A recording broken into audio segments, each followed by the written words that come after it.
রাষ্ট্রপতি মানি যদি তারা কোরআন মানে, আর যদি কোরআন না মানে তাহলে এমন রাষ্ট্রপতি এমন প্রধানমন্ত্রী আমি মানি না। কথাটা কি সে ভুল বলেছিল? প্রত্যেকজন মুমিনের মনের বাসনা তো এটাই হওয়া উচিত, ঠিক কিনা জোরে কোন? যদি ইমানের দাবি করতে হয়। আমার ভাইয়েরা, বন্ধুগণ আমার, সময় সংক্ষিপ্ত, এই জন্য বিস্তারিত বলা যাবে না। আল্লাহ পাক রব্বুল আলামিন বলেন, ক্বালিলাম মা তাযাক্কারুন। মানুষের মধ্যে খুব কম মানুষ কোরআন থেকে উপদেশ গ্রহণ করে। কোরআন থেকে সবাই উপদেশ গ্রহণ করে নাকি? আর একটু জোরে কোন করে নাকি? আল্লাহর কোরআন দেখে দেখে আমি আপনাদের সম্মুখে ব্যাখ্যা বিশ্লেষণ করতেছি। হয়তোবা অনেকে এরকম মনে মনে চিন্তা করতেছে, হুজুর তো ওই দিকে চলে যাইতেছে। কি বলেন? কেউ হয়তোবা মনে মনে ভাবতে পারেন। আমার ভাইয়েরা, এই জন্য আল্লাহ বলেন, ক্বালিলাম মা তাযাক্কারুন। এর থেকে কম মানুষ উপদেশ গ্রহণ করে। ও মুসলমান, এই জন্য বন্ধু বলেন, বান্ধব বলেন, বাবা বলেন, মা বলেন, পীর বলেন, মুরিদ বলেন, নেতা বলেন, নেত্রী বলেন, যাই কিছু বলেন না কেন, যতক্ষণ পর্যন্ত ওনারা কোরআন মানবে ততক্ষণ পর্যন্ত আমরা ওনাদেরকে মানতে বাধ্য। যখনই ওনারা কোরআনের পথ থেকে দূরে সরে যাবে, তাদেরকে মানা কোনো মুসলমানের জন্য আর জায়েজ হবে না, ঠিক কিনা জোরে কর? আউযু বিল্লাহি মিনাশ শাইতানির রাজীম। বিসমিল্লাহির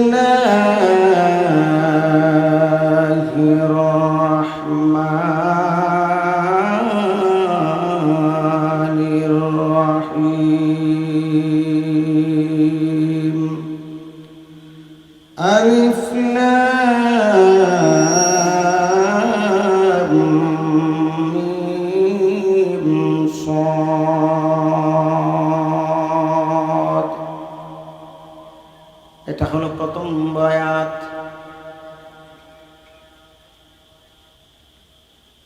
এই আয়াতের ভিতরে আল্লাহ রাব্বুল আলামিন কি বুঝাতে চেয়েছেন? পৃথিবীর কোন মুফাসসিরিন এই আয়াতের তাফসীর করতে পারে না। তাফসীরের ভাষায় এই আয়াতগুলোকে বলা হয় হুরুফুল মুকাত্তাআত, বিচ্ছিন্ন অক্ষর। এমন অক্ষর কোরআনুল কারীমে আরো আছে না নাই? কি বলেন? মুসলমান, সূরাতুল বাকারা, আপনি কোরআনুল কারীম খুলে সূরা ফাতিহা শেষ করার পরে যখন আপনি সূরাতুল বাকারা শুরু করবেন, দেখবেন ওখানে আছে আলিফ লাম মিম, আছে না নাই? এরকম ভাবে কোরআনুল কারীমের 29টি সূরার শুরুতে আল্লাহ পাক রব্বুল আলামিন এইরকম বিচ্ছিন্ন অক্ষর দিয়েছেন। পৃথিবীর সমস্ত মুফাসসিরিন কেরাম এই বিচ্ছিন্ন অক্ষর বিশিষ্ট আয়াতগুলোর ব্যাপারে একমত। আল্লাহু আ'লামু বিমুরাদিহি, এই আয়াতগুলোর অর্থ সম্পর্কে কেবলমাত্র আল্লাহ পাক রব্বুল আলামিন জানেন। কোন মুফাসসিরিনে কেরামের বক্তব্য হলো আল্লাহু ওয়া রাসূলুহু আ'লামু বিমুরাদিহি, আল্লাহ এবং তার রাসূল এই সমস্ত আয়াত সম্পর্কে জানেন। পৃথিবীর কোন মুফাসসিরিন এর ব্যাখ্যা বিশ্লেষণ করতে পারে না। আমার ভাইরা, তাহলে এখানে আমার প্রশ্ন হলো, আল্লাহ পাক রব্বুল আলামিন এমন বিচ্ছিন্ন অক্ষর বিশিষ্ট আয়াতগুলো কোরআনুল কারীমের মধ্যে কেন নাজিল করলেন, কেন দিলেন?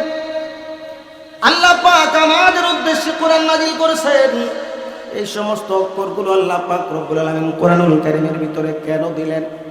এমন একটা প্রশ্ন আসে কি আসে না? কি বলেন? এই কেন অর্থ হলো আল্লাহ পাক রব্বুল আলামিন আল্লাহর বন্ধুর সাথে কোরআন নাজিল করে করে কথা কয়। দুনিয়ার সব কথা যদি সব মানুষে বুঝে ফেলে, তাহলে বন্ধুত্বের হাকিকত কি আর রয়? এই জন্য আল্লাহ পাক রব্বুল আলামিন ওই সমস্ত আয়াতগুলোর অর্থ আল্লাহ তাআলা বুঝেছেন এবং তার রাসূল বুঝেছেন। দুনিয়ার আর কাউকে বুঝার মতো ক্ষমতা দেন না। এগুলো হলো কোরআনুল কারীমের মারিফত। জোরে বলেন, এগুলো কি? এগুলো হলো কোরআনুল কারীমের মারিফত। এই মারিফত সম্পর্কে আল্লাহ জানেন এবং তার রাসূল জানেন, পৃথিবীর কোনো মুফাসসিরিন জানেন না। আপনারা কি হুরুফুল মুকাত্তাত সম্পর্কে কিছুটা বুঝতে পেরেছেন? তাহলে আসুন সামনের আয়াতে যাই। তারপর আল্লাহ রাব্বুল আলামিন বলেন, কিতাবুন উনজিলা ইলাইকা ফালা ইয়াকুন সাদরুকা হারাজুম মিনহু লিতুনযিরা বিহি ওয়া যিকরা লিল মুমিনিন। কিতাবুন উনজিলা ইলাইকা, আপনার উপরে নাযিল করা হয়েছে কিতাব। কার উপরে? মুহাম্মাদুর রাসূলুল্লাহ সাল্লাল্লাহু আলাইহি ওয়াসাল্লামের উপরে। ঠিক কিনা করে কোন? এটা কি কেবলমাত্র নবীর জন্য নাকি কিয়ামত পর্যন্ত সমস্ত আনেওয়ালা উম্মতের জন্য? আমাদের কথা আছে না নাই? আমাদের জন্য নাযিল হয়েছে কিনা? আল্লাহ তাআলা বলেন, কিতাবুন উনজিলা ইলাইকা ফালা ইয়াকুন ফি সাদরিকা মিনহু। আল্লাহ রাব্বুল আলামিন বলেন, আমি আল্লাহ রাব্বুল আলামিন এই কিতাব আপনার উপরে নাযিল করেছি এর জন্য, এর কারণে আপনার অন্তরে যাতে কোনো সংকোচ না থাকে। আমি আল্লাহ আপনার উপরে কিতাব নাযিল করেছি এই জন্য যাতে আপনার মনের মধ্যে কোনো সংকোচতা কাজ না করে, এই জন্য যাতে আপনার মনে কোনো অভাব সংকোচতা কাজ না করে। ও বন্ধু, আমি আল্লাহ আপনার উপরে কিতাব নাযিল করেছি এজন্য আপনার মনকে সংকুচিত করার দরকার নাই, মনকে ছোট করার দরকার নাই। কারণ এই কিতাব হলো মহান, আপনার মনটাও থাকবে মহান। মহান মন নিয়ে আপনি আপনার দাওয়াতের কাজ চালিয়ে যান। বলে কোন সুবহানাল্লাহ। আমার ভাইরা, আল্লাহ পাক রব্বুল আলামিন যখন মক্কার কাফেরদেরকে দ্বীনের দাওয়াত দেন, কোরআনুল কারীম দিয়ে দাওয়াত দেন, মক্কার সব মানুষ কি সহজে ইসলাম কবুল করে নিয়েছিল নাকি? কি বলেন, নিয়েছিল নাকি? নিয়েছিল নাকি? না না না, নেয় নাই। বরং আল্লাহর রাসূলের বিরোধিতা করেছে। মুসলমান, বিরোধিতা এমন চরম পর্যায়ে পৌঁছে গেছে, আল্লাহ রাসূলের দাওয়াতের গতি যত বেড়েছে, কাফেরদের বিরোধিতার গতি তত বেড়েছে। ঠিক কিনা জোরে কোন? আল্লাহ রাসূল সর্বপ্রথম দাওয়াত দিলেন গোপনে গোপনে, বিরোধিতাটাও ছিল প্রাথমিক পর্যায়ে। তারপরে আল্লাহর নবী প্রকাশ্যে দাওয়াত দেওয়া শুরু করলেন। আল্লাহ রাসূলের বিরুদ্ধে বিরোধিতাটাও প্রকাশ্য আকার ধারণ করতে শুরু করলো। আল্লাহ রাসূলকে দ্বারা সকলের আমাদের জানা থাকার কথা, আল কোরআনের দাওয়াত দেওয়ার কারণে আল্লাহ রাসূলকে দ্বারা মাঝে মধ্যেই পাগল বলেছে, নাউযুবিল্লাহ, পাগল বলেছে, জাদুঘর বলেছে, কবি বলেছে। আল্লাহ নবী সাল্লাল্লাহু আলাইহি ওয়াসাল্লাম মাঝে মধ্যেই চিন্তা করতেন, আহারে আমি যে কোরআনের দাওয়াত দিচ্ছি, সব মানুষ তো কোরআনের দাওয়াত কবুল করতেছে না, আমার দাওয়াত কবুল করতেছে না, আমার আত্মীয় স্বজনের মধ্যে তো কেউ কেউ আমার দাওয়াত কবুল করতেছে না। এদের অবস্থা তারা নিজেরা বুঝতেছে না, আমি রাসূল বুঝতেছি। তাদের অবস্থা কবরে ভয়াবহ হয়ে যাবে, হাসরে ভয়াবহ হয়ে যাবে, তাদের অবস্থা বড় করুণ হবে। কিয়ামতের ময়দানে আল্লাহ দরবারে জবাব দিতে পারবে না, আল্লাহর আদালতে তারা ধরা খেয়ে যাবে। এই জন্য আল্লাহর নবী বড় পেরেশান ছিলেন। আল্লাহ পাক রব্বুল আলামিন কোরআনুল কারীমের আয়াত নাযিল করে আল্লাহ রাসূলকে জানায় দিলেন, ফাযাক্কির ইন্নামা আনতা মুযাক্কির লাস্তা আলাইহিম বিমুসাইতির। ও নবী, আপনি উপদেশ দেন, আপনি শুধু উপদেশ দেন। উপদেশ দেয়া হলো আপনার কাজ। ইন্না আরসালনাকা বিল হাক্কি বাশীরাও ওয়া নাযীরা ওয়া লা তুসআলু আন আসহাবিল জাহিম। ও নবী, আপনি উপদেশ দেন, যারা জাহান্নামে যাবে তাদের সম্পর্কে আপনাকে একটা প্রশ্ন করা হবে না। আপনার কাজ হলো দাওয়াত দিয়ে যাওয়া। আপনার কাজ আপনি চালিয়ে যান। কে কবুল করেছে আর কে কবুল করে নাই, এই ব্যাপারে আপনার পেরেশান হওয়ার দরকার নাই। আপনার কাজ হলো দাওয়াত চালিয়ে যাওয়া। যে জাহান্নামে যাবে অথবা জাহান্নামীদের সম্পর্কে কিয়ামতের ময়দানে আপনাকে একটা প্রশ্ন করা হবে না।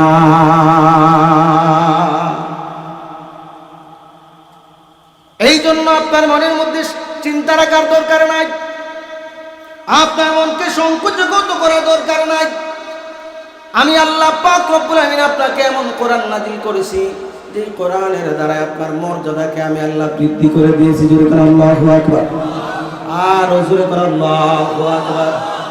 ও মুসলমান, কোরআনের দ্বারা রাসূলের মর্যাদা বৃদ্ধি হয়েছে কি হয় নাই? আমার ভাইয়েরা, আল্লাহ পাক রব্বুল আমিন আল্লাহ রাসূলের কাছে 40 বছর বয়সে কোরআনুল কারীম নাযিল করলেন। কোরআনুল কারীম নাযিল হওয়ার আগে আল্লাহর নবীর নাম ছিল মুহাম্মদ ইবনে আব্দুল্লাহ। ঠিক কিনা? জোরে কোন, আর একটু জোরে কোন, ঠিক কিনা? যেই মুহূর্তে রাসূলের কাছে কোরআন নাযিল হলো তখন তার নাম হয়ে গেছে মুহাম্মাদুর রাসূলুল্লাহ। জোরে কোন সাল্লাল্লাহু আলাইহি ওয়াসাল্লাম। আল্লাহ পাক রব্বুল আমিন বলেন, বন্ধু, আমি আপনার উপরে যে কিতাব নাযিল করেছি ওই কিতাবের দাওয়াত আপনি চালিয়ে যান। এই কোরআনের কারণে আপনার মন সংকুচিত করার দরকার নাই, মন প্রশস্ত রাখেন।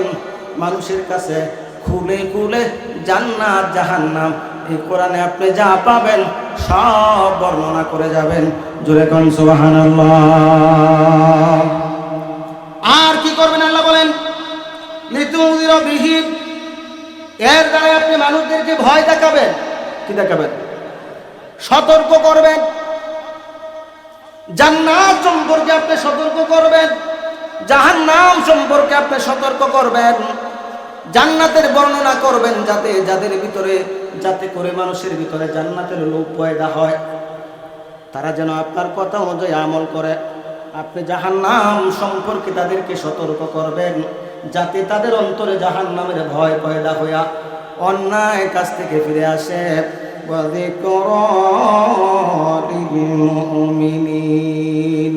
তবে এই কিতাব মুমিনদের জন্য হলো উপদেশ।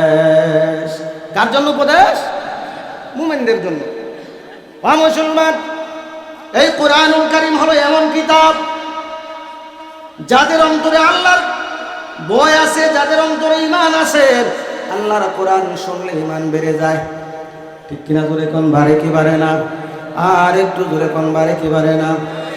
ইন্নামাল মুমিনুনা আল্লাযীনা ইযা যুকিরা, ইন্নামাল মুমিনুনা আল্লাযীনা, আল্লাহ তাআলা বলেন যারা মুমিন তাদের সামনে যখন আল্লাহর আয়াত তিলাওয়াত করা হয়, জাদাতুহুম ঈমানা, তাদের ঈমান বাড়তে থাকে। জোরে কোন আল্লাহু আকবার। কোরআন শুনলে ঈমান বাড়ে কি বাড়ে না? কি বলেন, বাড়ে কি বাড়ে না? এর বাস্তব প্রমাণ আমি ময়দানে বসে দিতে পারবো। ও মুসলমান, মনে মনে খেয়াল করবেন আপনি মনের অবস্থা এমন হয় কিনা। মসজিদের খুতবায় খতিব সাহেব যখন জাহান্নাম সম্পর্কে বয়ান করেন, কবরের আযাব সম্পর্কে বয়ান করেন, এরকম তাফসীর মাহফিলগুলোতে যখন কবরের আযাবের বয়ান হয়, জাহান্নামের বয়ান হয়, কিয়ামতের ময়দানে অপরাধ করলে গুনাহ করলে ওই ওই শাস্তি পাওয়া যাবে, এমন বয়ান যখন কোরআনুল কারীমের আয়াত দিয়া দিয়া উলামায়ে কেরাম বয়ান করেন, তখন দেখবেন মনের পরিবর্তন হয়। এইভাবে যা মনে মনে সিদ্ধান্ত নেয় জীবনে বহু গুনাহ করেছি, আজকে থেকে আর গুনাহ করব না। কথা কি বাস্তব নাকি অবাস্তব? আরো জোরে কোন বাস্তব নাকি অবাস্তব? মনে মনে এমন সিদ্ধান্ত নিয়ে নেয়। এটা কেন হয়? আপনার অন্তরে ঈমান আছে, কোরআন শোনার কারণে আপনার ঈমান বেড়ে গেছে, তাই আপনি এমন সিদ্ধান্ত নিতে পেরেছেন। কিন্তু বাড়িতে যাইলে পরে, মসজিদ থেকে বের হয়ে যাওয়ার পরে, তাফসীর থেকে বের হয়ে যাওয়ার পরে মনের অবস্থা আর এমন থাকে না। কথা কি ঠিক না ঠিক? আমার ভাইয়েরা, তাহলে শুনুন, আল্লাহর নবীর সাহাবীদের অবস্থা এমন ছিল। আল্লাহর নবীর সাহাবী হযরতে আবু যর রাদিয়াল্লাহু তাআলা আনহু আল্লাহর রাসূলের কাছে একদিন এসে বলতেছেন, ইয়া রাসূলুল্লাহ, ইয়া হাবিবাল্লাহ, আপনার সামনে আসার পরে আমাদের মনের অবস্থা এমন হয় যেন জীবনে আর কোনো অন্যায় করব না। কি বলেন মুসলমান? সাহাবায়ে কেরাম জীবনে গুনাহ করেছেন কি করেন নাই? কি বলেন?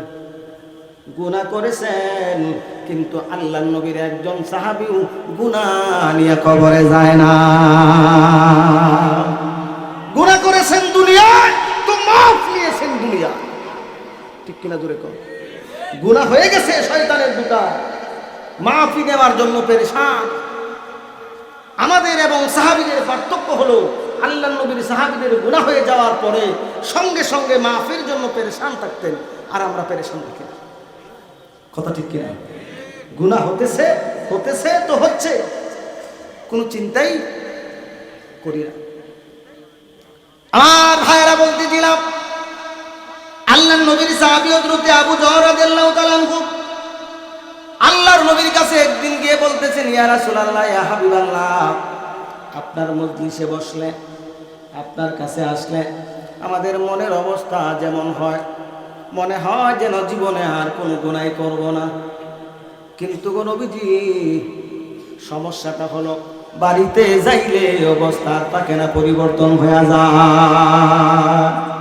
তার মানে বোঝা গেল, তাফসীর থেকে যাওয়ার পরে আমাদের মনের অবস্থাও পরিবর্তন হয়, আল্লাহর নবীর সাহাবীদের মনের অবস্থাও পরিবর্তন হইতো।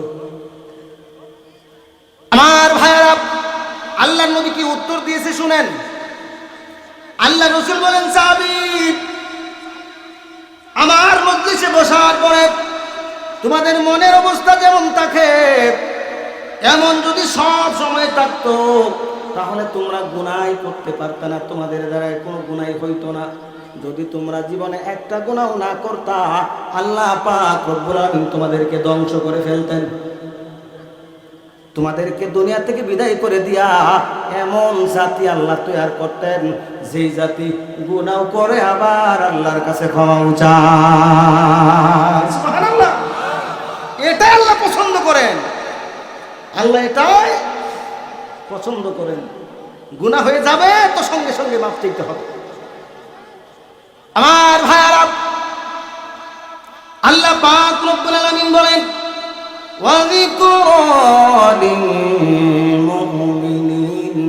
এই কোরআন হলো মুমিনদের জন্য উপদেশ। জোরে কোন সুবহানাল্লাহ। এই কোরআন কি? আর একটু জোরে সবাই কোন। কার জন্য? মুমিনদের জন্য। আমাদের অন্তরে ঈমান আছে না নাই? ঈমান আছে কি নাই এর প্রমাণ হলো কোরআন শুনলে ঈমান বাড়তেই থাকবে। আমার ভাইয়েরা, কোরআন শুনলে মুমিনদের উপকার হয়, আর কাফেরদের উপকার হয় না। কেন আপনারা কি শুনেন নাই নাকি? আল্লাহর ঘরের চতুর্পার্শ্বে আবু জেহেল, উতবা, শাইবা, মুগীরা, মক্কার বড় বড় লিডারগুলো রাত্রে আল্লাহ রাসূল যখন তাহাজ্জুদের নামাজে দাঁড়ায় দাঁড়ায় কোরআনুল কারীমের তেলাওয়াত করতেন, রাসূলের ঘরের চতুর্পার্শ্বে দাঁড়ায় দাঁড়ায় সারা রাত কোরআন তেলাওয়াত করত। আবার সূর্য ওঠার পরে আল্লাহর নবীর বিরোধিতা করত। ঠিক কিনা জোরে গো? কারণ তাদের ঈমান ছিল না। আমার ভাইয়েরা, কোরআন হলো মুমিনদের জন্য উপদেশ, কোরআন হলো মুমিনদের জন্য ঈমান বাড়ার কারণ। আমার ভাইরা, আল্লাহ পাক রব্বুল আলামিন পরবর্তী আয়াতের ভিতরে বলতেছেন, ইত্তাবিউ মা উনজিলা ইলাইকা মির রাব্বিকুম ওয়া লা তাত্তাবিউ মিন দুনিহি আউলিয়া। বড় সুন্দর একটা মেসেজ দিয়েছেন আল্লাহ পাক এই আয়াতের ভিতরে, বড় চমৎকার এক মেসেজ। আল্লাহ তাআলা বলেন, ইত্তাবিউ, তোমরা অনুসরণ করো। কি করো? অনুসরণ করো। ও মুসলমান, আগে বোঝা লাগবে অনুসরণ কাকে বলা হয়। মনে করেন যে আপনি আমার সামনে দিয়ে হাঁটতেছেন, আপনি যেই জায়গায় পা ফেলতেছেন আমিও ঠিক সেই জায়গায় পা ফেলে ফেলে হাঁটবো, এটাকে বলা হয় অনুসরণ। ও মুসলমান, আর একটু সুন্দর করে বোঝানোর জন্য বলি, এখন তো সব ইঞ্জিনের ব্যবস্থা হয়ে গেছে, বিভিন্ন মেশিনের ব্যবস্থা হয়ে গেছে। আগের দিনে মানুষ গরু দিয়ে হাল চাষ করতো, ঠিক কিনা? ধরে এখন আপনারা করতেন নাকি? কেউ কেউ দেখতেন, আপনারা হয়তো বা কেউ লক্ষ্য করেছেন, আগের হালটা যেইভাবে গিয়েছে পিছনেরটা ঠিক ঠিক সেইভাবেই গিয়েছে, ঠিক কিনা? ধরে কোন, এটাকে বলা হয় অনুসরণ। আল্লাহ তাআলা বলেন, ইত্তাবিউ মা উনজিলা ইলাইকা মির রাব্বিকুম। আল্লাহ তাআলা বলেন, তোমরা অনুসরণ করো, মেনে চলো, অক্ষরে অক্ষরে মেনে চলো যা তোমার রবের পক্ষ থেকে নাজিল হয়েছে। রবের পক্ষ থেকে নাজিল হয়েছে কি? এটা কোরআন কার পক্ষ থেকে আসছে? রবের পক্ষ থেকে, মানে আল্লাহর পক্ষ থেকে। আমার ভাইরা, আল্লাহ পাক রব্বুল আমিন বলেন, তোমাদের রবের পক্ষ থেকে যা নাজিল হয়েছে তা তোমরা অনুসরণ করো।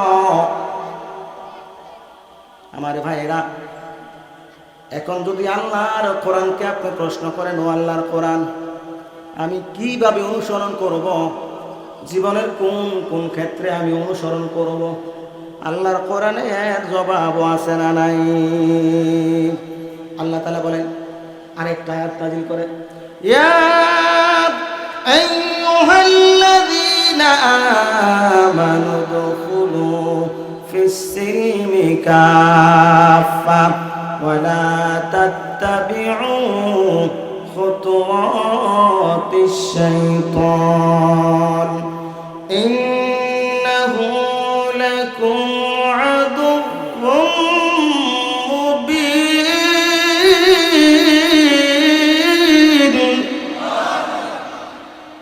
আল্লাহ তাআলা বলেছেন, কিভাবে আমরা যদি প্রশ্ন করে অনুসরণ করব, কিভাবে অনুসরণ করব, আল্লাহ পাক এই আয়াতের ভিতরে বিস্তারিত সুন্দর করে বলে দিয়েছেন।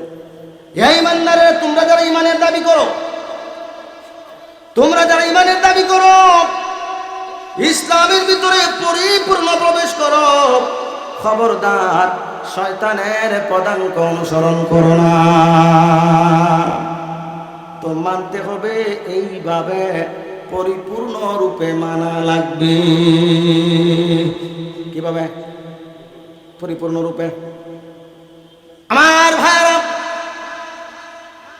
অত্যন্ত দুঃখজনক হইলেও সত্য, আমরা জীবনে যা কিছু করি সব করি পরিপূর্ণ, কিন্তু ইসলাম মানার ক্ষেত্রে যতটুকুন সুবিধা ততটুকুন মানি, যতটুকুন সুবিধা নাই ততটুকুন মানতে রাজি না। কথা কি ভুল বললাম না? ঠিক।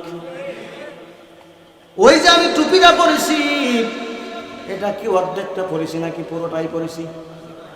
কি বলেন? পুরোটাই পরেছি। ওই যে জামাটা পরেছি, অর্ধেকটা পরেছি নাকি পুরাটা? মনে করেন জামাটা আমি পরলাম, হাত দুইটা ভিতরে রেখে দিলাম, জামার হাতগুলো ঝুলতেছে, এভাবে যদি আমি এদিক দিয়ে আস্তে আস্তে করে হেঁটে আসি, আপনারা কি আমাকে এই তাফসীরের চেয়ারে বসাবেন নাকি? বলবেন যে তার সিরা। কথা কি বাস্তব না বাস্তব? জামা পরেছি পুরাটা, অর্ধেকটা বললে আপনি পাগল বলতেন। আর যদি মনে করেন আমি ঢাকা থেকে আসলাম তাফসীর করার জন্য, এমন একটা জামা পরে এসেছি, এক হাতা আছে আর এক হাতা নাই, আপনি কি বলতেন? অমুসলমান হাসির জন্য বলতেছি না, বিবেকের খোরাক দিচ্ছি। পাগড়ি পরেছি পুরাটা, জামা পরেছি পুরাটা। আপনি যখন খেতে বসেন অর্ধেকটা খান নাকি পুরাটা খান? কি বলেন? অর্ধেকটা না পুরাটা? জীবনের সকল কাজ করি পুরাটা, কিন্তু ইসলাম মানার ক্ষেত্রে কিছু মানি আর কিছু মানি না। ঠিক কিনা জোরে কন? তাহলে ইসলাম কেমনে মানতে হবে? পরিপূর্ণ। আমার ভাইয়েরা, পরিপূর্ণ ছাড়া কোনো কিছুই হয় না। আল্লাহ পাক রব্বুল আলামিন মুসলিম মিল্লাতের জাতির পিতা, নামটা কি? হযরত ইব্রাহিম আলাইহিস সালাতু ওয়াস সালাম, নাকি অন্য কেউ? জাতির, আমাদের জাতির পিতার নাম কি? ইব্রাহিম আলাইহিস সালাম। কেউ কেউ তো অন্য জনের নাম বলে। কি বলেন? বলে কি বলে না? কয় তিনিও আছে, ইব্রাহিম আলাইহিস সালামও আছে, আবার উনিও আছে। নাম কিন্তু বলতেছি না, কারণ সরাসরি কোনো মাহফিলে সরাসরি আমি কোনো কথা বলি না, ইশারা ইঙ্গিতে বলি। আপনারা কি বুঝেছেন নাকি? কয় ইব্রাহিম আলাইহিস সালামও আছে, আবার তিনিও আছে। অমুসলমান, যেই সন্তানের বাবা একজন ওইটা বৈধ সন্তান, নাকি যেই সন্তানের বাবা দুইজন ওইটা বৈধ শয়তান? কি বলেন? আমরা সব ইব্রাহিম পয়গম্বরের বৈধ সন্তান। জোরে বলেন ঠিক কিনা? আমরা অমুক তমুককে মেনে ও বৈধ সন্তান হতে চাই না। আমার ভাইয়েরা, ইসলাম কতটুকু মানা লাগবে? মুসলিম মিল্লাতের পিতা হযরত ইব্রাহিম আলাইহিস সালাতু ওয়াস সালামের মাধ্যমে আল্লাহ পাক রব্বুল আলামিন আমাদেরকে ঘোষণা দিয়েছেন এরকম ভাবে, কুল ইন্না সলাতি ওয়া নুসুকি ওয়া মাহইয়ায়া ওয়া মামাতি লিল্লাহি রাব্বিল আলামিন। ও নবী, আপনি ঘোষণা দেন, নিশ্চয় আমার নামাজ, নিশ্চয় আমার কুরবানি, নিশ্চয় আমার জন্ম, নিশ্চয় আমার মৃত্যু, সব কার জন্য? আর একটু জোরে বলেন, কার জন্য? আওয়াজ করে বলেন, কার জন্য? রব্বুল আলামিনের জন্য নিবেদিত। জোরে বলেন ঠিক কিনা? আমার ভাইরা, আল্লাহ পাক রব্বুল আলামিন নামাজের কথা উল্লেখ করলেন, কুরবানির কথা উল্লেখ করলেন, তারপরে বললেন জন্ম থেকে নিয়ে মৃত্যু পর্যন্ত। জন্মের কথা উল্লেখ করলেন, মৃত্যুর কথা উল্লেখ করলেন। মুফাসসিরিনে কেরাম তাফসীর করেছেন এইরকম ভাবে, একজন মুসলমানের জন্ম থেকে নিয়ে মৃত্যু পর্যন্ত, জন্মের দিন থেকে শুরু করে একেবারে ইন্তিকাল পর্যন্ত যত কাজ করবে একজন মুসলমান, সব কাজ সন্তুষ্টির জন্য করবে। আর একটু জোরে বলেন, কার সন্তুষ্টির জন্য করবে? আল্লাহ পাক রব্বুল আলামিনের সন্তুষ্টির জন্য করবে। অমুসলমান ভাঙায়া বলতে হইলে একজন মুসলমানের ব্যক্তি নীতি, একজন মুসলমানের পরিবার নীতি, একজন মুসলমানের সমাজ নীতি, একজন মুসলমানের রাজনীতি, একজন মুসলমানের আন্তর্জাতিক নীতি, একজন মুসলমানের পররাষ্ট্র নীতি, সব কার খুশির জন্য হওয়া লাগবে? কার? আল্লাহ। বলবেন যে হুজুর অর্ধেক মানলে অসুবিধা কি? অর্ধেক মানলে অসুবিধা কি? অসুবিধা আছে না নাই? কি বলেন, আছে না নাই? অমুসলমান, মাঝে মধ্যে আমি আমার বক্তৃতায় উদাহরণ দিতে গিয়ে বলি, মনে করেন আপনি মন্ত্রীবাড়ি মসজিদের সামনে থেকে, মসজিদ থেকে বের হইলেন, ভান্ডারিয়া বাজারে যাবেন। বাজারে যাইতে হলে রিকশায় চড়ার দরকার আছে না নাই? আপনি নিয়ত করেছেন রিকশায় চড়ে যাবেন, কিন্তু আপনি গেটের মধ্যে গিয়ে দেখলেন দুইটা রিক্সা দাঁড়ানো আছে। কয়টা? দুইটা রিক্সা দাঁড়ানো আছে। দুইজন ড্রাইভারের সাথে আপনার ভালো সম্পর্ক। আপনি মনে মনে ভাবতেছেন একজনেরটাই উঠলে আরেকজন বেজার হবে, আরেকজনেরটা উঠলে আরেকজন বেজার হবে, সুতরাং কাউকে বেজার করব না, দুইটা পা দুই রিক্সায় দিয়ে রাখলেন। ভান্ডারিয়া যাওয়া হবে, হবে নাকি? ভান্ডারিয়া তো যাওয়া হবেই না, বরং অ্যাক্সিডেন্টের সম্ভাবনা 100% আছে না নাই? আর একটু জোরে করে আছে না নাই?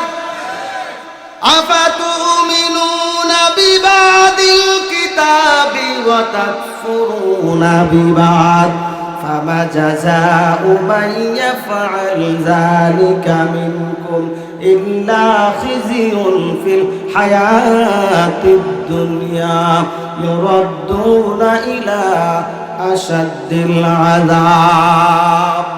আল্লাহ রাব্বুল আলামিন বলেন, তোমরা কি কিতাবের কিছু অংশ মানবা, কোরআনের কিছু অংশ মানবা, কিছু অংশ বাদ দিবা, এমন যদি তোমরা করো তাহলে তোমাদের জন্য রয়েছে দুনিয়ার জীবনে লাঞ্ছনা, অপমান। কি বলেন? মুসলমানের জীবনে অপমান আছে না নাই? আর একটু জোরে কোন আছে না নাই? আর একটু জোরে আওয়াজ করে বলেন, অপমান আছে না নাই? কি অপমান, কি অপমান! আজকে তাম দুনিয়াতে 200 কোটি মুসলমান। জোরে কোন কয়টা? 200 কোটি মুসলমান।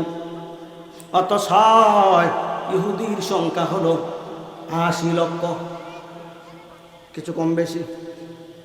200 কোটি বেশি নাকি 80 লক্ষ বেশি? 1 কোটিও হয় নাই। অথচ আমাদের ভাই, আমাদের বোন ফিলিস্তিনি মুসলমানদেরকে একদিন নয়, 2 দিন নয়, আজ থেকে 70 বছর পর্যন্ত মারতেছে। 70 বছর যাবত মারতেছে, বোমা মেরে বাড়ি উড়াইয়া দিতেছে, ঘর উড়াইয়া দিতেছে, অমুসলমান কলিজা উড়াইয়া দিতেছে। মাঝে মধ্যে ভিডিওগুলো যখন অনলাইনে চোখের সামনে আসে, চোখের পানি ধরে রাখা যায় না মুসলমান। একদিন একটা শিশু বাচ্চা দেখলাম, ওই শিশু বাচ্চাটার কেবলমাত্র সে নিজেই দুনিয়াতে অবশিষ্ট আছে, মানে জীবিত আছে। মাও মারা গিয়েছে, বাবাও মারা গিয়েছে, ভাই বোন পরিবারের সদস্য বলতে আর কেউ নাই। শিশু একটা বাচ্চা মরুভূমির মধ্যে বসে বসে ঘাস খাইতেছে, চিবাইয়া চিবাইয়া। মুসলমান, মুসলমানের বিবেকে কখন ছাড়া থাকবে? কখন আপনার বিবেক জাগ্রত হবে? এটা কেন হয়েছে? আল্লাহ 1500 বছর আগে কোরআনুল কারীমের মধ্যে ঘোষণা দিয়েছেন, তোমরা যদি কিতাবের কিছু মানো আর কিছু অমান্য করো তাহলে তোমাদের জন্য রয়েছে দুনিয়ার জীবনে লাঞ্ছনা। ও মুসলমান, এই দুনিয়ার বর্তমান দুনিয়ার 200 কোটি মুসলমানের জন্য এর চাইতে বড় লাঞ্ছনা আর কি হইতে পারে? কি বলেন?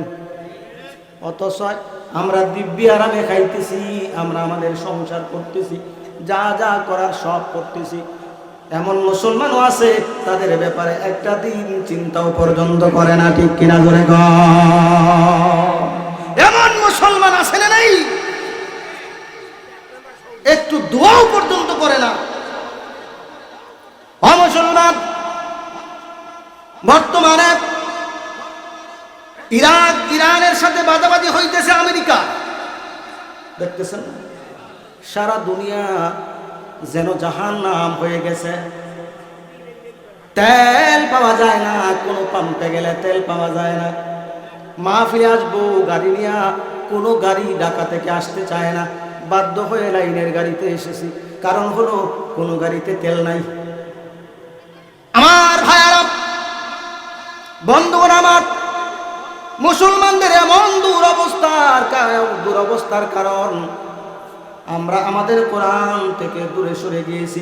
আমরা আমাদের কোরআন পরিপূর্ণ মানতেছি না, জোরে বলেন ঠিক কিনা? এই জন্য দুর্ঘটনা আছে না নাই? 200 কোটি লাগবে না, 200 কোটি লাগবে না। সেই বদরের সাহাবীদের মতো 313 জনের ঈমান যদি মজবুত হয়ে যায়, আজও পর্যন্ত আমেরিকার হোয়াইট হাউসে কালেমার পতাকা পাত পাত করে উঠতে থাকবে, ঠিক কিনা জোরে গো? ঈমানটা থাকতে হবে বদরের সাহাবীদের মতো। আমার ভাইয়েরা, বলতেছিলাম আল্লাহ রাব্বুল আমিন বলেন, ইত্তাবিউ মা উনজিলা ইলাইকা মির রাব্বিকুম, তোমরা তোমার রবের পক্ষ থেকে যা নাজিল হয়েছে তা তোমরা মানো।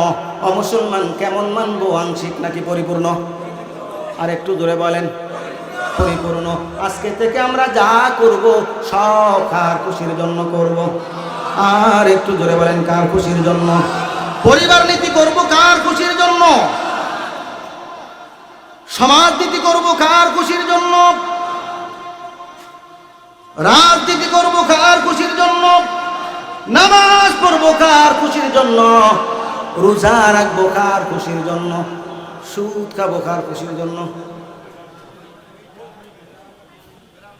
এটা নাকি আল্লাহ নাকি? এটা হলো শয়তানের খুশি। সুদ থেকে আমাদেরকে বেঁচে থাকার দরকার আছে না নাই? অবশ্যই আমি আপনাদেরকে বোঝাচ্ছিলাম, আল্লাহর কোরআন মানতে হবে আংশিক নাকি পরিপূর্ণ? পরিপূর্ণ মানতে হবে, এটাই হলো অনুসরণ। ইত্তাবিউ মা উনজিলা ইলাইকা মির রাব্বিকুম ওয়া লা তাত্তাবিউ মিন দুনিহি আউলিয়া। আর এই কোরআন বাদ দিয়া কোনো আউলিয়ার অনুসরণ করা যাবে না। এই কোরআন বাদ দিয়া কোনো আউলিয়ার অনুসরণ করা যাবে না। আউলিয়া হলো ওলি শব্দের বহুবচন। ওলি শব্দের বহুবচন কি? আউলিয়া। মুসলমান, ওলি শব্দের অনেকগুলো অর্থ আছে। তাফসীরের কিতাবে ডিকশনারিতে অনেকগুলো অর্থ আছে। ওলি শব্দের অর্থ হলো বন্ধু, ওলি শব্দের অর্থ হলো গার্ডিয়ান, ওলি শব্দের অর্থ হলো অভিভাবক, ওলি শব্দের অর্থ হলো অনুসরণীয় ব্যক্তি, যাকে অনুসরণ করা হয়। ওলি শব্দের আর একটা অর্থ হলো নেতা। আমার ভাইয়েরা, আল্লাহর কোরআন বাদ দিয়া কোনো ওলির অনুসরণ করা যাবে না। বাবা যদি আল্লাহর কোরআনের বিরুদ্ধে যায় তাহলে আমি বাবার বিরুদ্ধে, ঠিক কিনা জোরে কোন? দাদা যদি আল্লাহর কোরআনের বিরুদ্ধে যায় তো আমি কার বিরুদ্ধে? দাদার বিরুদ্ধে। মুসলমান, শুধু তাই নয়, আমি আমার পীরকে মানব ততক্ষণ আমার পীর কোরআনের পথে থাকবে। যতক্ষণ আমার পীর যখন কোরআনের পথ থেকে বাইরে চলে যাবে তখন আমার পীরকে আমি মানতে আর রাজি না। ঠিক সেই রকম ভাবে আমার নেতাকে আমি মান্য করব যতক্ষণ পর্যন্ত আমার নেতা কোরআনের পথে থাকবে। যখন আমার নেতা কোরআনের বাইরে চলে যাবে তখন আমি আর আমার নেতাকে মানতে রাজি না। ঠিক কিনা জোরে কর? আমাদের ছোট ভাই মাওলানা রফিকুল ইসলাম মাদানী মাজলুম একজন আলেম, চিনেন না আপনারা? তাকে কোন কথার কারণে জেলে নেওয়া হয়েছিল জানেন? সে বলেছিল, আমি প্রধানমন্ত্রী মানি, রাষ্ট্রপতি মানি যদি তারা কোরআন মানে। আমি প্রধানমন্ত্রী রাষ্ট্রপতি মানি যদি তারা কোরআন মানে, আর যদি কোরআন না মানে তাহলে এমন রাষ্ট্রপতি এমন প্রধানমন্ত্রী আমি মানি না। কথাটা কি সে ভুল বলেছিল? প্রত্যেকজন মুমিনের মনের বাসনা তো এটাই হওয়া উচিত, ঠিক কিনা জোরে কোন? যদি ইমানের দাবি করতে হয়। আমার ভাইয়েরা, বন্ধুগণ আমার, সময় সংক্ষিপ্ত, এই জন্য বিস্তারিত বলা যাবে না। আল্লাহ পাক রব্বুল আলামিন বলেন, ক্বালিলাম মা তাযাক্কারুন। মানুষের মধ্যে খুব কম মানুষ কোরআন থেকে উপদেশ গ্রহণ করে। কোরআন থেকে সবাই উপদেশ গ্রহণ করে নাকি? আর একটু জোরে কোন করে নাকি? আল্লাহর কোরআন দেখে দেখে আমি আপনাদের সম্মুখে ব্যাখ্যা বিশ্লেষণ করতেছি। হয়তোবা অনেকে এরকম মনে মনে চিন্তা করতেছে, হুজুর তো ওই দিকে চলে যাইতেছে। কি বলেন? কেউ হয়তোবা মনে মনে ভাবতে পারেন। আমার ভাইয়েরা, এই জন্য আল্লাহ বলেন, ক্বালিলাম মা তাযাক্কারুন। এর থেকে কম মানুষ উপদেশ গ্রহণ করে। ও মুসলমান, এই জন্য বন্ধু বলেন, বান্ধব বলেন, বাবা বলেন, মা বলেন, পীর বলেন, মুরিদ বলেন, নেতা বলেন, নেত্রী বলেন, যাই কিছু বলেন না কেন, যতক্ষণ পর্যন্ত ওনারা কোরআন মানবে ততক্ষণ পর্যন্ত আমরা ওনাদেরকে মানতে বাধ্য। যখনই ওনারা কোরআনের পথ থেকে দূরে সরে যাবে তাদেরকে মানা কোনো মুসলমানের জন্য আর জায়েজ হবে না।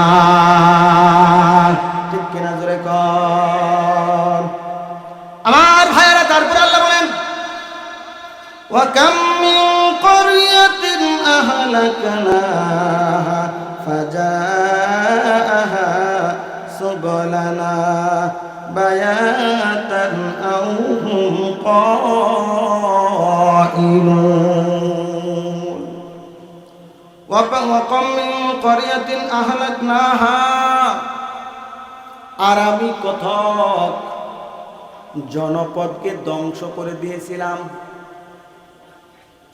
ফাজাআহা বাআসুনা তাদের উপরে আমার গজব নাজিল হয়েছিল। কত জনপদকে আমি আল্লাহ পাক রব্বুল আলামিন গজবের মাধ্যমে ধ্বংস করে দিয়েছিলাম। কোন অবস্থায়? রাতের বেলায় তারা ঘুমন্ত অবস্থায় ছিল।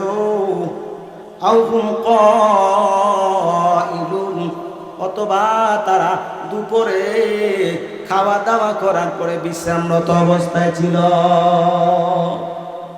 আমার ভাইরা, আল্লাহ পাক রব্বুল আলামিন এই আয়াতের ভিতরে পূর্বেকার জামানার অনেক জাতিদেরকে ধ্বংস করেছিল।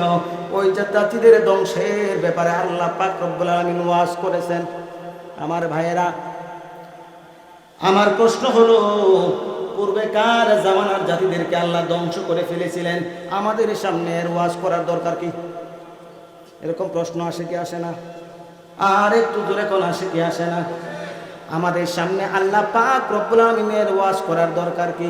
এর উত্তর হলো, যাতে করে আমরা তাদের জীবন থেকে শিক্ষা নিয়ে আমাদের জীবনকে আল্লাহর পথে পরিচালিত করতে পারি।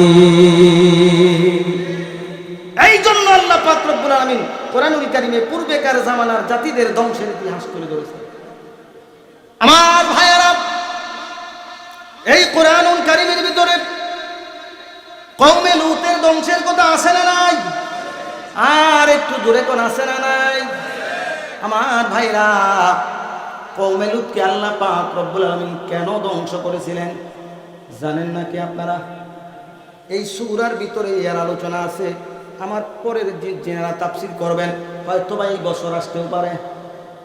আমি শুধু টাচ দিয়ে যাচ্ছি।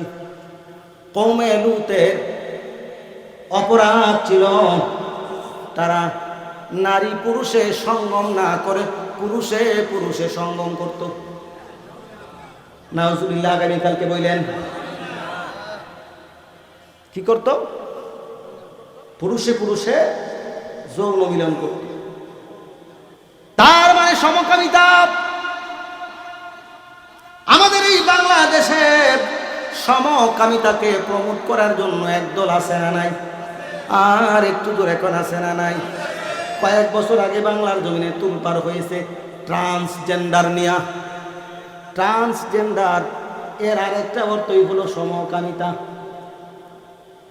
আমার ভাইয়েরা, আল্লাহ পাক রব্বুল আলামিন কওমে লূতকে সমকামিতার জন্য ধ্বংস করে দিয়েছিলেন। একদিন আল্লাহ পাক রব্বুল আলামিন হযরত লূত পয়গম্বর তাদেরকে বুঝাইতে শুরু করলেন, বোঝানোর জন্য চেষ্টা করলেন। হযরত লূত আলাইহিস সালাতু ওয়াস সালামের কওম কোথায় উপস্থিত ছিল? ফিলিস্তিন এবং জর্ডানের মাঝখানে তাদের জনপদ ছিল। হযরত লূত আলাইহিস সালাতু ওয়াস সালাম তাদেরকে বোঝানোর জন্য চেষ্টা করলেন, ও আমার কওমের লোকেরা, ও আমার জাতির লোকেরা, তোমরা যেগুলো করতেছো এগুলো হলো অন্যায়, এগুলো তোমরা করবা না। যে কোনো সময় আল্লাহর গজব আর আযাব আসতে পারে। তারা কি নবীর কথা মেনেছিল নাকি? কি বলেন, মেনেছিল নাকি? তারা নবীর কথা মানে নাই, মেনে নেয় নাই। না মানিয়া তারা অন্যায় চালায় গেছে।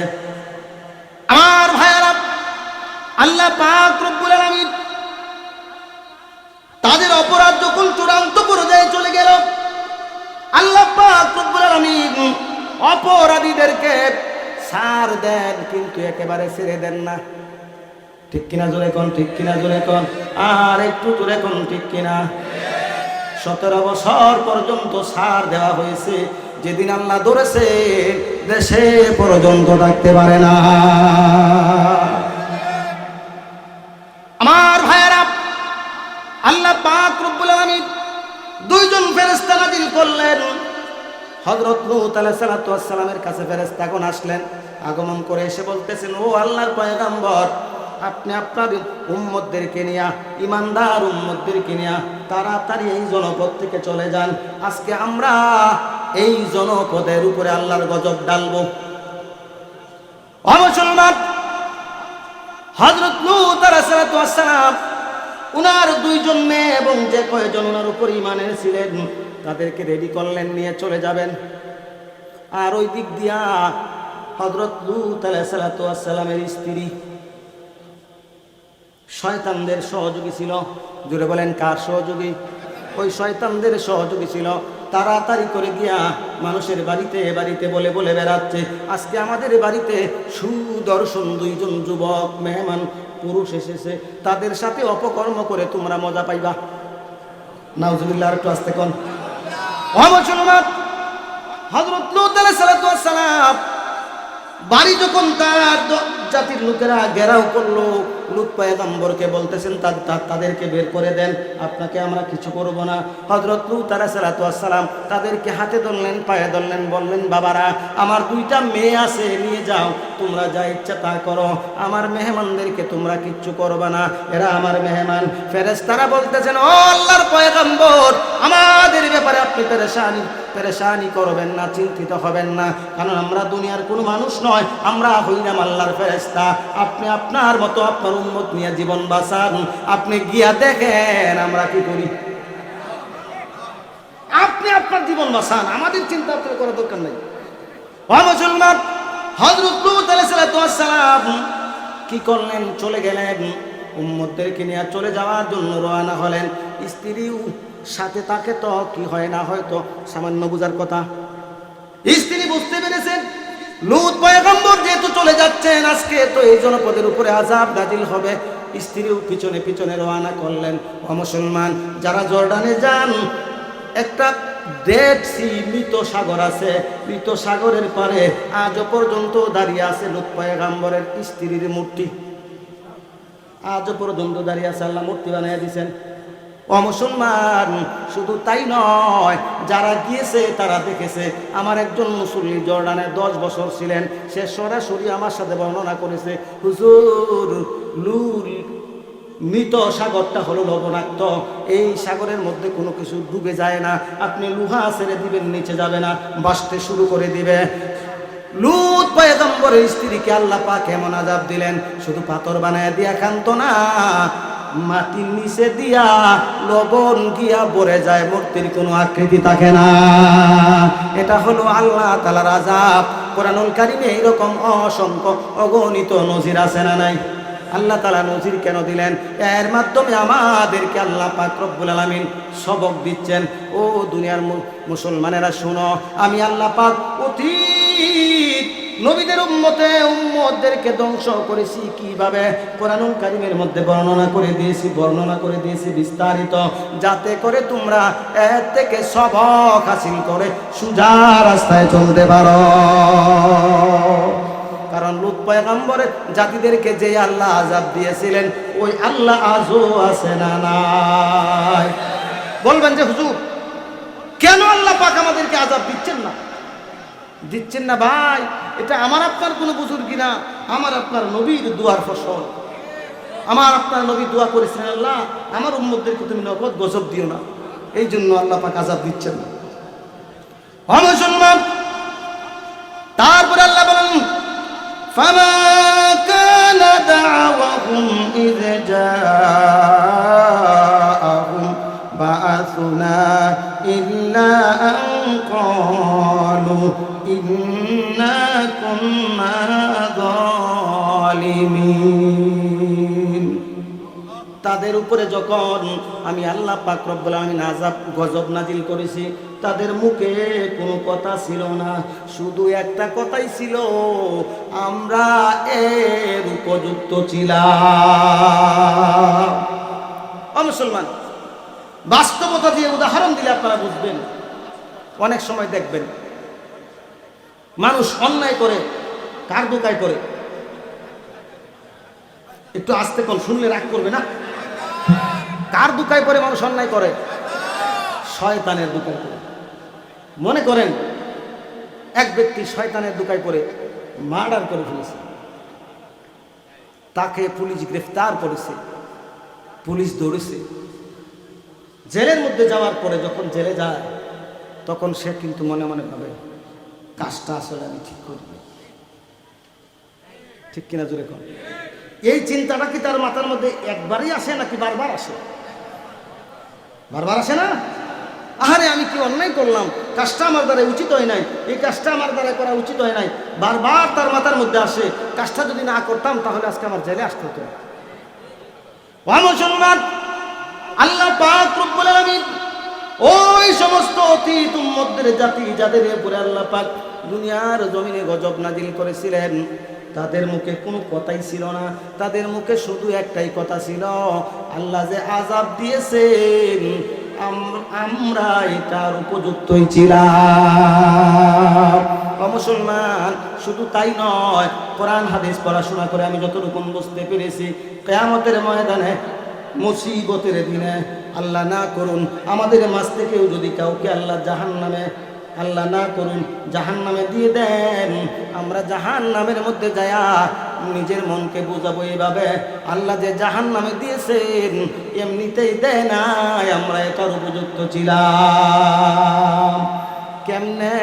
সময় পাইলে সামনে আলোচনা করব। ও মুসলমান, তারপরে আল্লাহ বলেন فَلَنَسْأَلَنَّ الَّذِينَ أُرْسِلَ إِلَيْهِمْ وَلَنَسْأَلَنَّ الْمُرْسَلِينَ। কিয়ামতের ময়দানে আল্লাহ পাক রব্বুল আলামিন প্রশ্ন করবেন, কিয়ামতের ময়দানে যাদের কাছে নবী পাঠিয়েছিলেন তাদেরকেও প্রশ্ন করবেন, আর যারা নবী ছিলেন তাদেরকেও আল্লাহ পাক প্রশ্ন করবেন। আল্লাহর প্রশ্নের উত্তর না দিয়া কিয়ামতের ময়দানে পার হয়ে যাওয়া যাবে নাকি? সারা আছে কয়েক লক্ষ টাকা যদি ঘুষ দেওয়া হয় হবে? আল্লাহর ফেরেশতারা ঘুষ নেয়? নাউজুবিল্লাহ, প্রশ্নই আসে না। আমার ভাইরা, আল্লাহ পাক রব্বুল আলামিন যাদের কাছে নবী প্রেরণ করেছিলেন তাদেরকে প্রশ্ন করবেন, তার মানে নবীর উম্মতদেরকে প্রশ্ন করবেন, আদম পয়গম্বরের উম্মতদেরকে প্রশ্ন করবেন, ও উম্মতেরা, আদম পয়গম্বর তোমাদের কাছে নবুয়তের দায়িত্ব পালন করেছিল কিনা? আদম পয়গম্বর তোমাদের কাছে আমার দায়িত্ব পুরোপুরি বুঝিয়ে দিয়েছিল কিনা? নবুয়তের দায়িত্ব পুরোপুরি পালন করেছিল কিনা? নূহ পয়গম্বর উম্মতদেরকে প্রশ্ন করবেন, ও নূহ পয়গম্বর উম্মতেরা, নূহ পয়গম্বর পরিপূর্ণ রিসালাতের দায়িত্ব পালন করেছিল কিনা? ইব্রাহিম পয়গম্বর উম্মতদেরকে প্রশ্ন করবেন, ও উম্মতেরা, ইব্রাহিম পয়গম্বর পরিপূর্ণ রিসালাতের দায়িত্ব পালন করেছিলেন কিনা? এইরকম ভাবে সব পয়গম্বর উম্মতদেরকে প্রশ্ন করবেন, ও উম্মতেরা, তোমাদের নবীরা কি তোমাদেরকে পরিপূর্ণভাবে দ্বীনের দাওয়াত দিয়েছিল কিনা? খোলা মেলা দাওয়াত দিয়েছিল কিনা? ও মুসলমান, ওই দিন উম্মতেরা কেউ কেউ অস্বীকার করবে, না না না, আমাদেরকে তো একদিনও দাওয়াত দেয় না। নাউজুবিল্লাহ। কেউ কেউ অস্বীকার করবে। কেন অস্বীকার করবে? এটা তো এমন এক ময়দান, যেই ময়দানে মানুষ চাইবে অপরের খাদে দোষ দিয়া আমি পার হয়ে যেতে পারি কিনা, ঠিক কিনা জোরে কর। আমার ভাইয়েরা, তাফসীরের কিতাবে আসছে সমস্ত পয়গম্বরের উম্মতেরা নবীদের রিসালাতকে অস্বীকার করবেন, বলবেন যে তারা আমাদের কাছে রিসালাতের দায়িত্ব পরিপূর্ণ পালন করে নাই। আল্লাহ পাক রব্বুল আলামিন তখন পয়গম্বরকে বলবেন, ও পয়গম্বরেরা, তোমরা কি তোমাদের রিসালাতের দায়িত্ব পালন করেছিলে কিনা? নবুয়তের দায়িত্ব পালন করেছিলে কিনা? নবী পয়গম্বররা বলবেন, হায় আল্লাহ, আপনি যে দায়িত্ব দিয়েছিলেন পুঙ্খানুপুঙ্খ রূপে তাদের কাছে প্রেরণ করেছি, ঠিক কিনা জোরে কর। আল্লাহর দেওয়া দায়িত্ব নবীরা পালন করে নাই, এটা কি শয়তানও বিশ্বাস করতে পারে? আমার ভাইয়েরা, পয়গম্বরগণ রিসালাতের দায়িত্ব পরিপূর্ণরূপে পালন করেছেন। পয়গম্বরগণ বলবেন, হায় আল্লাহ, পরিপূর্ণরূপে পালন করেছি। উম্মতেরা বলবেন, না না না, আমাদের কাছে রিসালাতের দায়িত্ব পরিপূর্ণরূপে পালন করে নাই, অর্থাৎ আমাদেরকে দাওয়াত দেয় নাই। সকলেই বলবে না, কেউ কেউ বলবে। ও মুসলমান, নবীরা বলবেন দাওয়াত দিয়েছি, উম্মতরা বলবে দাওয়াত দেয় নাই। তাহলে এই জায়গায় প্রমাণের দরকার আছে না নাই? আর একটু দূরে কোন দরকার আছে না নাই?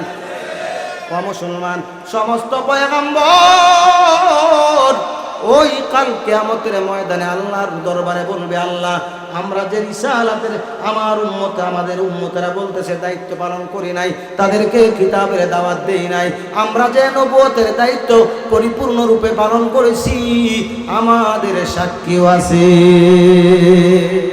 সুবহানাল্লাহ। এই কথা কে বলবেন? নবীরা বলবেন, আমরা যে দাওয়াত দিয়েছি পরিপূর্ণ, আমাদের সাক্ষী আছে।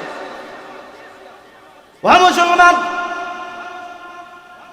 আল্লাহ পাক রব্বুল আলামিন বলবেন, ও পয়গম্বরগণ, কে তোমাদের সাক্ষী? কে তোমাদের সাক্ষী? সাক্ষী হাজির করো। ও মুসলমান, ওই দিন সমস্ত পয়গম্বরেরা সমস্বরে আল্লাহর কাছে বলবেন, রব্বুল আলামিন, আমরা যে আমাদের রিসালাতের দায়িত্ব পরিপূর্ণরূপে পালন করেছিলাম, এর সাক্ষী হলো মুহাম্মাদুর রাসূলুল্লাহ সাল্লাল্লাহু আলাইহি ওয়াসাল্লামের উম্মতগণ। জোরে কোন সুবহানাল্লাহ, চিৎকার দিয়ে কোন আল্লাহু আকবার। আমরা হইলাম সমস্ত পয়গম্বরদের শেষে আসছেন আমাদের নবী, আমরা হইলাম শেষ জামানার উম্মত, আর প্রথম জামানার নবীরা আমাদেরকে সাক্ষী মানবেন। কথাটা কি আসলে বাহ্যিকতার দিক দিয়ে মিলে? মুসলমান, সাক্ষী হইতে হইলে সামনাসামনি টাকা লাগে, ঠিক কিনা? জোরে কন। না দেখে কি আপনি সাক্ষী দিতে পারবেন নাকি? কি বলেন, পারবেন নাকি? পারবেন নাকি? নাকি বলতে পারবেন, আমি অমুকের কাছ থেকে শুনেছিলাম দেলোয়ার হোসেন সাইদি রাজাকার ছিল, এটা সাক্ষী হবে নাকি? এই সাক্ষী কি কেউ কবুল করবে নাকি? আমার ভাইয়ারা, সাক্ষী হইতে হইলে স্বচক্ষে দেখা লাগবে। অথচ পয়গম্বরগণ আমাদেরকে সাক্ষী মানবেন, আমরা কিন্তু দেখি নাই। আল্লাহ তাআলা ডাক দিবেন, ও উম্মতে মুহাম্মদী, ওই সমস্ত নবীরা কি তাদের রিসালাতের দায়িত্ব পরিপূর্ণরূপে পালন করেছিল কিনা? আমরা বলবো হ্যাঁ। সুবহানাল্লাহ কোন, আর একটু জোরে কোন সুবহানাল্লাহ। আমাদের দাম কি এমনি নাকি? কি বলেন? খালি বড় হইলেই নাকি দাম হয়? বড় হইলেই দাম হয় নাকি? ও মুসলমান, ভিতরে মাল টাকা লাগে, মাল। মহিলারা দেখি দিয়ে দান বানায়, আগের দিনে বানতো, দেখি দেখেন না আপনারা? কে কে দেখেন নাই? হাত তুলে। এই জামানার কেউ দেখে নাই হয়তো, আমরা সবাই দেখেছি। ও মুসলমান, দেখি বড় না ছোট? কি বলেন? মোবাইলের তুলনায় দেখি বড় না ছোট? অনেক বড়। দেখি দিয়া কথা বলা যায় না, কিন্তু ছোট মোবাইল দিয়া কথা বলা যায়। আমরা হইলাম মোবাইল উম্মত। আমার ভাইয়েরা, আল্লাহ পাক রব্বুল আলামিন বলবেন, ও উম্মতে মুহাম্মদী, তোমরা যে সরাসরি সাক্ষ্য প্রদান করলা পয়গম্বররা তাদের রিসালাতের দায়িত্ব পরিপূর্ণরূপে পালন করেছে, তোমরা কেমনে জানলা? তাদের আর তোমাদের মধ্যে দূরত্ব তো অনেক বেশি, তোমরা তো দেখো নাই, তোমরা কেমনে বললা? আমরা তখন আল্লাহর কাছে বলবো, আল্লাহ, নবী পয়গম্বররা যে রিসালাতের দায়িত্ব পরিপূর্ণরূপে পালন করেছিল, আপনি আপনার কোরআনের ভিতরে সব বিস্তারে বর্ণনা করেছিলেন, আমরা ওখান থেকে জেনে তারপরে সাক্ষী দিতেছি। জোরে কোন সুবহানাল্লাহ, চিৎকার দিয়ে কোন আল্লাহু আকবার। আল্লাহ পাক রব্বুল আলামিন আমাদের সাক্ষী গ্রহণ করবে, আমাদের সাক্ষী গ্রহণযোগ্য বলে আল্লাহর কাছে বিবেচিত হবে। আমার ভাইয়েরা, তারপরে আল্লাহ পাক রব্বুল আলামিন বলেন فَلَنَقُصُّنَّ عَلَيْهِمْ بِعِلْمِهِمْ مَا كُنَّا غَائِبِينَ।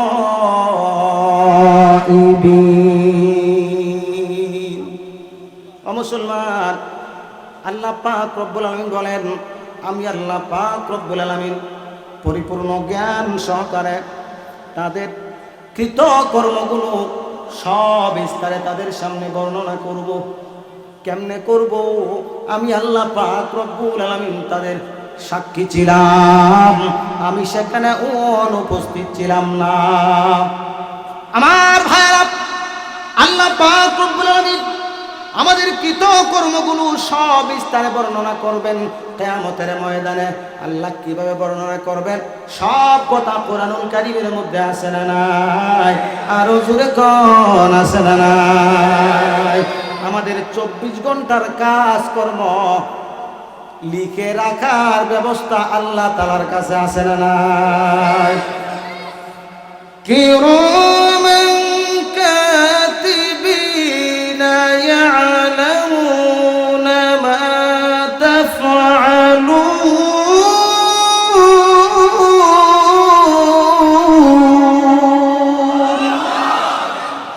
আর হুজুরে কোন আল্লাহু আকবার।